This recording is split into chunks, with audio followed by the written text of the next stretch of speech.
The walk to Lily's house felt like stepping back into someone else's life. The fog was thicker now, spilling over the sidewalks and curling around street lamps in glowing halos. Caleb walked a few steps ahead, not looking back, hands in his jacket pockets like he was afraid of what might happen if he touched me again. I wasn't sure I could handle it either. We turned down Maple Ridge Lane, Lily's street. Half the houses were dark. Curtains twitched. Porch lights flickered. Small towns pretend they don't stare, but they always do. Lily's house sat at the end. The yellow paint faded to something almost gray. I stopped at the foot of the walkway and hugged my arms around myself. She hated this house, I murmured. Caleb paused, but didn't turn. Then why'd she stay? Because she didn't know how to leave, I whispered. We moved onto the porch. The wind chimes rattled softly even though there was no wind. Caleb tried the handle. It opened. My chest tightened. She never left the door unlocked. Which means she didn't leave it, he said, stepping inside. The air smelled like stale coffee and perfume. Lily's perfume. It hit me so hard my eyes burned. I closed the door behind us and took in the space. Everything was neat. Too neat. Blanket folded, mug in the sink, keys on the hook, purse on the counter. Someone cleaned, I whispered. Lily didn't clean. Caleb swept his flashlight across the living room. No forced entry, no struggle. Or someone she trusted, I said. His jaw flexed. That's when I saw them. A stack of identical cream envelopes on the coffee table. No names, no labels, no stamps. My stomach flipped.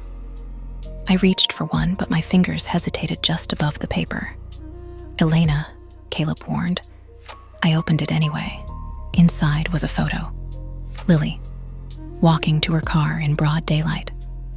Someone had circled her face in red ink. Caleb came closer, eyes scanning. Surveillance. I opened another.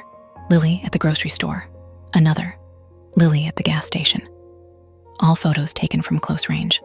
All without her knowing. She didn't tell me, I choked. She didn't tell anyone, Caleb said softly. My eyes burned. Not with tears, yet, but with heat and fear and something close to rage. Then, a loud step hit the porch. I jumped. Caleb moved fast, sweeping past me and yanking the door open. Nothing, just fog in the empty yard. But the feeling of being watched wrapped around my spine like a cold hand. Caleb shut the door quietly. We're not staying here. This is her house, I argued. He faced me, stepping too close again, close enough that I could feel the cold damp in his jacket and the warmth of his breath. Elena, he said, voice low and heavy. Someone stalked your sister. They watched her, followed her, documented her. This isn't a house. It's a crime scene. My throat went dry.